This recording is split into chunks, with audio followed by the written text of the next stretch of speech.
Hello friends, मैं आपको second poem पढ़ने जा रहा हूँ। Poem number 2। पोएम का नाम है the true beauty. The true beauty. True beauty बहुत ही अच्छी पोएम है, आप लोग अच्छे से पढ़ें और वेरी इम्पोर्टेंट है, अच्छी पोएम है।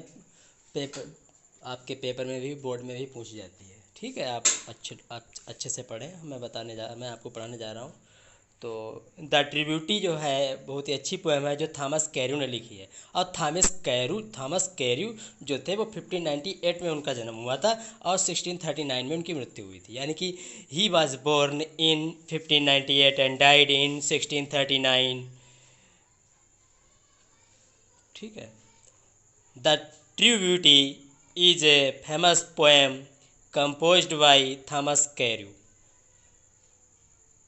I am going to tell about the poet.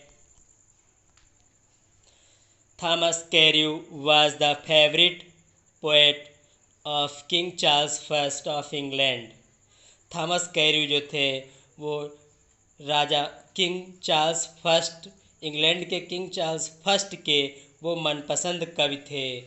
He belong to the group of writers known as the cavalier poets. इस तरीके से वो जो थे वो कैवलियर पोएट्स के रूप में जाने जाते थे, उन लेखकों से वो बिलोंग करते थे।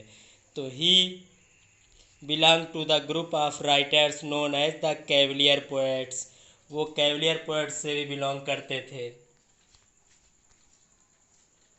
He is known for his lyrics. वो अपने लिरिक्स के लिए जाने जाते हैं। His poems are easy and graceful. उनकी कविताएं जो हैं वो इजी हैं, आसान हैं और ग्रेसफुल हैं। ठीक है। His favourite theme is love. और उनका मनपसंद थीम था प्रेम। एंड आनर और सम्मान। आनर में सम्मान होता है। His poems are highly musical. उनकी पोएम्स बहुत ही हाईली म्यूजिकल हैं। He is very fond of smiles and metaphors. और sorry he is very fond of similes and metaphors. और वो सिमिली और मेटाफर्स के बहुत ही शौकीन थे। मतलब वो पोएम्स जो लिखते थे उनमें सिमिली और मेटाफर का प्रयोग बहुत अधिक करते थे। ठीक है, मैं आपको अब आगे I am going to tell about the poem. मैं आपको पोएम के विषय में बताने जा रहा हूँ। The poem the true beauty is composed by Thomas Carew who won the favour of king Charles first of England. ये कविता जो है ट्रिब्यूटी, जो बहुत अच्छी कविता है, जो थॉमस कैर्यू के द्वारा लिखी गई है। और और वो इंग्लैंड के किंग चार्ल्स फर्स्ट के बहुत ही फेवरेट थे। और the poem is a lyric. कविता वो है लिरिक में लिखी गई है, ध्यान रखना। It is one of his most famous poems. यह बहुत ही फेमस पोएम है। The poet points out that the essential things for true beauty are gentle thoughts, calm desires and firm mindedness. इस तरीके से कवि जो है वो इशारा करता है, बताता है, पॉइंट कर रहा है कि हमारे सच्ची सुंदरता के आवश्यक वस्तुएं जो होती हैं वो क्या होती हैं, जेंटल थाट्स होते हैं। मतलब अच्छे विचार, काम डिजायर्स और शांति इच्छाएं एंड फर्म माइंडेडनेस। और हमारा दृढ़ निश्चय होना चाहिए।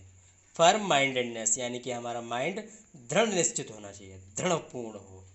ठीक है, आगे बता रहे हैं। द पोएम इनक्लू सॉरी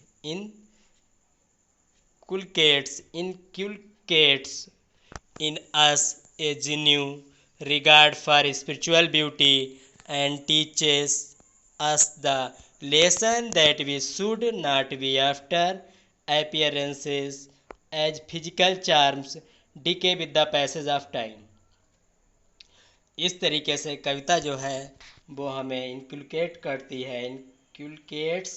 करती है जीनू के लिए। रिगार्ड ऑफ स्पिरिचुअल ब्यूटी, और स्पिरिचुअल ब्यूटी को रिगार्ड करता है, समझाता है, बताता है। And teach us the lesson. इस तरीके से हमें एक सबक सिखाती है यह पोएम कि we should not be after appearances as a physical charms decay with the passage of time. हमें बताते हैं कि वो फिजिकल चार्म्स जो होता है यानी कि शारीरिक सुंदरता होती है वो समय के साथ नष्ट हो जाती है। क्या हो जाती है? नष्ट हो जाती है। इस तरीके से मैं आपको पोएम के विषय में थोड़ा बता चुका हूँ। अब मैं थोड़ा इस कविता में अपनी तरफ से भी थोड़ा बताना चाहता हूँ, वो आप सुन लीजिए। In this poem the poet tells about the two types of beauty, physical beauty and spiritual beauty. Physical beauty, rosy cheeks or lips, rosy cheeks or lips are called physical beauty. Physical beauty best with the passage of time, and spiritual beauty mind, spiritual beauty mind, soul. Spiritual beauty does not best with the passage of time. So the poet tells about the beauty. Beauty is a joy forever according to John Keats. ठीक है, अब इतना मैंने बताया, आपको ध्यान रखना। अब मैं आपको पोएम के विषय पोएम पढ़ाने जा रहा हूँ, पोएम का टेक्स्ट पढ़ाने जा रहा हूँ। ठीक है, टेक्स्ट ध्यान रखना। टेक्स्ट ठीक है, आप लोगों को मैं टेक्स्ट पढ़ाने जा रहा हूँ। जो पोएम का टेक्स्ट है वो पढ़ाने जा रहा हूँ। बहुत अच्छी पोएम है, ध्यान देते रहना। ही that loves A rosy cheek और a coral lips admires or from star like eye doth seek fuel to maintain his fires. As old time makes these decay, so his flames must waste away. यहाँ पे बता रहे हैं आपके कवि, आपका बता रहा है कि ही दैट लव जे रोजी चीक, वह जो है, कवि मान लो, वह जो है जो रोजी चीक से लव करता है, अर्थात मूंगे जैसे होठों की प्रशंसा भी करता है, और from star like eyes doth seek fuel to maintain his fires, और स्टार लाइक आइज मतलब तारे जैसी आँखों की तारीफ करता है, प्रशंसा करता है। वह जो है रोजी चिक्स अर्थात मूंगे जैसे होठों से लव करता है। एडमायर्स मैंने प्रशंसा करना, तारीफ़ करना, एप्रिसिएट करना, इसलिए वो, और तारों जैसी आँखों की भी तारीफ़ करता है। Fuel to maintain his fire, जिससे वो अपनी प्रेमिका का प्रेम मेंटेन रखता है। मेंटेन रखने का अर्थ है बनाए रखता है अपनी प्रेमिका का। फायर्स मीन्स प्रेम होता है, फायर्स मीन्स वैसे आग होती है, आग का अर्थ यहाँ पे प्रेम लगाया गया है। ये पोएट्री है, थोड़ा अर्थ अलग ही लगाया जाता है। फ्यूल माने ज्वलित करता है, इसलिए वो अपने प्यार को ज्वलित करते रहता है या प्रज्वलित करता रहता है, या मतलब ऐसे कह लो बनाए रखता है। As old time makes these decay so his flames must waste away. इस तरीके से यहाँ पे बताया गया है कि जो समय के साथ साथ जो है उसका प्रेम जो है, as old time makes these decay, जैसे जैसे पुराने समय आता है और ये प्रेम जो है धूमिल पर पड़ जाता है, नष्ट होने लगता है, पतन होने लगता है उसका।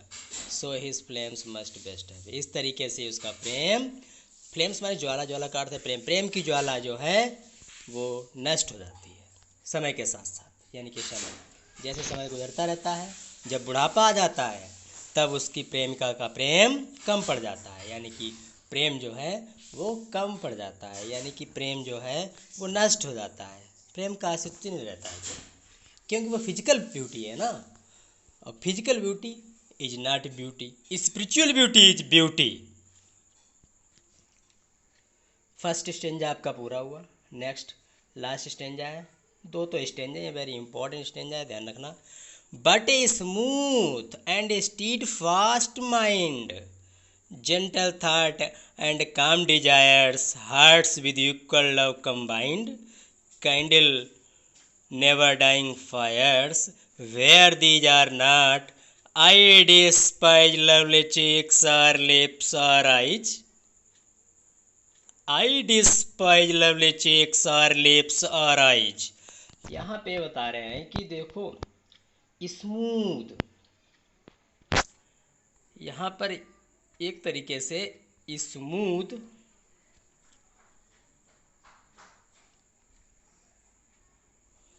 स्मूथ मतलब होता है जैसे कि छुटा हुआ, यानी कि but a smooth and stead fast mind, दृढ़,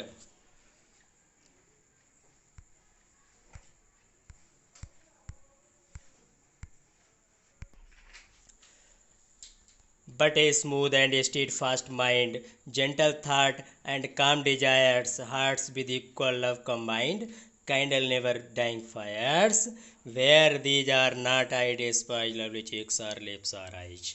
यहाँ पे कह रहे हैं कि स्मूथ तरीके का माइंड एंड दृढ़ माइंड, जहाँ पर स्मूथ और स्टीड फास्ट माइंड हो, दृढ़ हो और स्मूथ टाइप का, जैसे बहुत ही स्मूथ माइंड हो, स्टीड फास्ट माइंड हो, दृढ़ दृढ़ माइंड, दृढ़ विश्वास करने वाला माइंड हो, तो जहाँ पर ठीक है smooth and stead fast mind हो, जेंटल थाट और अच्छे विचार हों, एंड काम डिजायर्स और शांत इच्छाएं हों, तो वहाँ पर ये चीज़ें जहाँ पर होती हैं वहाँ पर हृदय जो हैं एक दूसरे के समान एक दूसरे से मिल जाते हैं, कंबाइंड हो जाते हैं। Hearts with equal love combined, इस तरीके से दो हृदय जो होते हैं एक दूसरे के समान मिल जाते हैं, कंबाइंड हो जाते हैं, एक दूसरे से मिल जाते हैं, जहाँ पर ये चीज़ें होती हैं। स्टीड फास्ट माइंड होता है, ठीक है, और जेंटल थाट होते हैं, अच्छे विचार होते हैं, शांत इच्छाएं होती हैं,